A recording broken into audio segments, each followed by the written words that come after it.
Namo Buddhaya. Perkenalkan saya Olivia Lision, MPM 2041190 dari kelas 1 BUMN. Perkenalkan, saya kakaknya Olivia Lision, saya adalah Fiona Lision.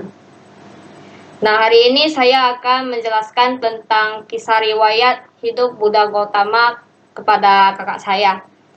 Nah, Pangeran Siddhartha Gautama dilahirkan pada tahun 623 sebelum Masehi. Pada saat lahir, dua arus kecil jatuh dari langit. Yang satu dingin dan yang lainnya hangat.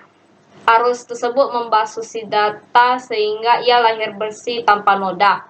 Pangeran Siddhartha diramal oleh para petapa di bawah pimpinan Asita Kaladewa. Ada yang bilang Pangeran Siddhartha akan menjadi seorang cakrawatin atau maharaja dunia atau seorang Buddha. Hanya petapa Kondana yang dengan tegas mengatakan bahwa pangeran akan menjadi Buddha. Sri Baginda pun menjadi cemas karena ia tidak memiliki pewaris kerajaan.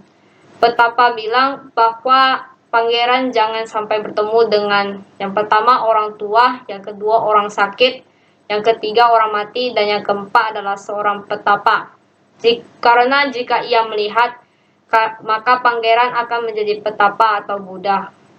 Pada suatu hari, pangeran meminta izin untuk berjalan keluar istana. Lalu pangeran melihat 4 kondisi yang sangat berarti yang sebenarnya tidak boleh ia lihat. Ia pun sedih dan berpikir apa artinya kehidupan ini kalau semuanya akan memberikan sakit, umur tua, dan kematian. Pangeran berpikir kalau hanya kehidupan sejati yang akan memberikan jawaban tersebut saat ia berumur 29 tahun. Putra tunggalnya lahir dan ia memutuskan untuk meninggalkan istana dan betapa. Ia bermeditasi di bawah pohon Bodhi untuk mendapat penerangan agung. Ia hampir putus asa menghadapi godaan Mara atau dewa penggoda yang dahsyat.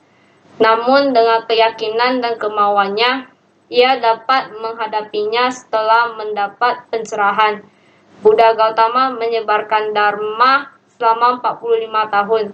Saat berusia 80 tahun, ia menyadari 3 bulan lagi ia akan mencapai parinibbana. Buddha dalam keadaan sakit dan terbaring di antara 2 pohon sala di Kusinagara saat memberikan khotbah terakhirnya. Nah, setelah penjelasan mengenai kisah yang telah sampaikan tadi, menurut kakak bagaimana tanggapan kakak terhadap sosok Sang Buddha?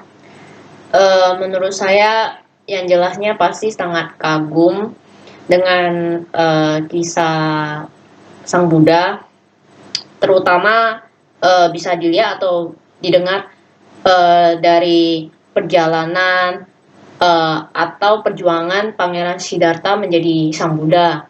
Lalu bagaimana cara Sang Buddha membabarkan Dhamma dan menolong semua makhluk hidup.